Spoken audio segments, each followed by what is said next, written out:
as marine management, plant identification, and park management. We are excited that we are not only filling the economic gap for organizations like the Bahamas National Trust, but we are training the future of the nation in conservation of our natural resources, among other locations.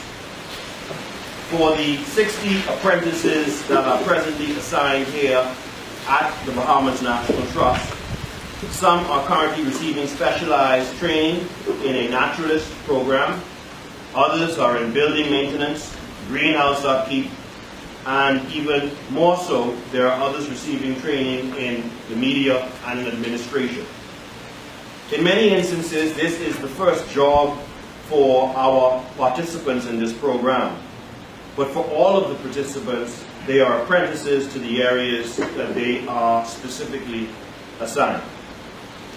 Over the course of the next 5 years, the Youth Environmental Corps is expected to provide some 1,200 new jobs for young Bahamians.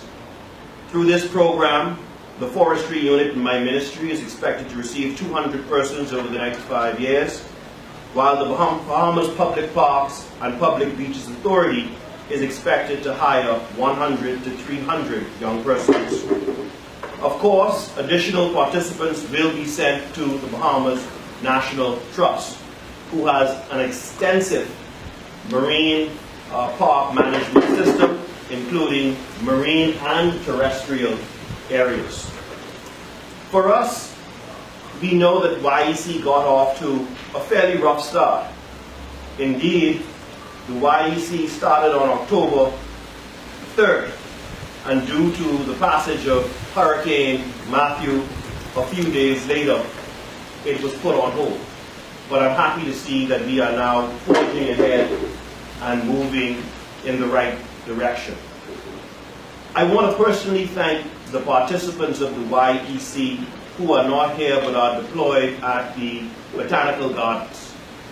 Indeed, Yasmin Johnson, who is the coordinator of the YEC, indicated that but for those participants, the gardens would not have been prepared in time for the International Food Festival which took place this weekend, which certainly was a smashing success.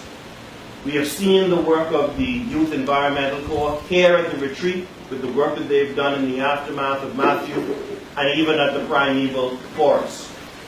Teams will now be deployed into other park areas, including the Harold and Wilson Pond Park that we have along Samilo Butler Highway, where extensive work has to be done there. They will also be working at the Bonefish National Pond in Providence, which is in my constituency, and so I can't wait for that work to begin.